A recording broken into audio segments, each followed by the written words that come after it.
સુરતની નગર પ્રાથમિક શિક્ષણ સમિતિ શાળામાં બાળકને માર મારવામાં આવ્યો હોવાના આક્ષેપ છે। ઉધના રામેશ્વર સોસાયટીમાં રહેતા 6 વર્ષીય દિવ્યાંગ બાળકને શિક્ષકે માર માર્યાના આક્ષેપ સામે આવ્યા।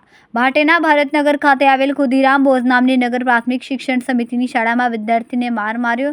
6 વર્ષીય વિદ્યાર્થીને આક્રોશમાં આવીને માર માર્યાના આક્ષેપ છે। વિદ્યાર્થીને અગાઉ હાર્ટ સર્જરી કરાવી છે અને એવી શાળામાં જાણ કરી હોવા છતાં વિદ્યાર્થી સાથે ગેરવર્તન કરવામાં આવ્યું। વિદ્યાર્થીને પીઠના ભાગે માર મારતા નિશાન પડ્યા।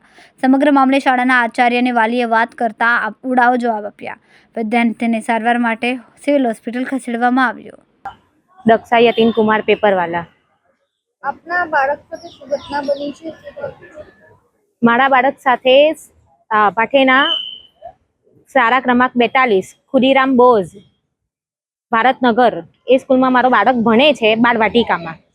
તો એ કેટલા દિવસ રોજ જાય જ છે ભણવા, પણ કેટલા દિવસથી મને એવું કહ્યા કરે છે કે મને મારે છે।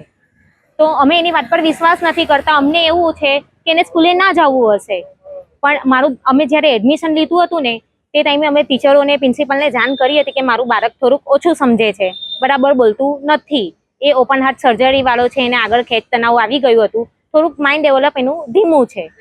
તો એના કારણે અમે ટીચરને પહેલેથી જાણ કરી જ દીધી હતી, પણ આજે જ્યારે સ્કૂલમાંથી એ રડતો રડતો નીકળ્યો ને તો અમને એમ કે એને નહીં જવાના બહાના જ હશે। અમે રોજ એવું જ સમજીએ કે આને જવું જ નથી, પણ આજે રડતો નીકળ્યો જ્યારે કપડાં ચેન્જ કર્યા ને ત્યારે એના પીઠ પર સોટીના ઘા હતા। તો અમે સ્કૂલમાં પાછા એને લઈ ગયા કે આ ટીચર આ છોકરાને આવી રીતે માર્યું। તો ટીચર પ્રિન્સિપલે એવું કીધું કે અત્યારે તો ટીચરો બધા નીકળી ગયા અને ટીચર રજા પર છે ને તો એક ટીચર 3 ક્લાસ સંભાળે છે।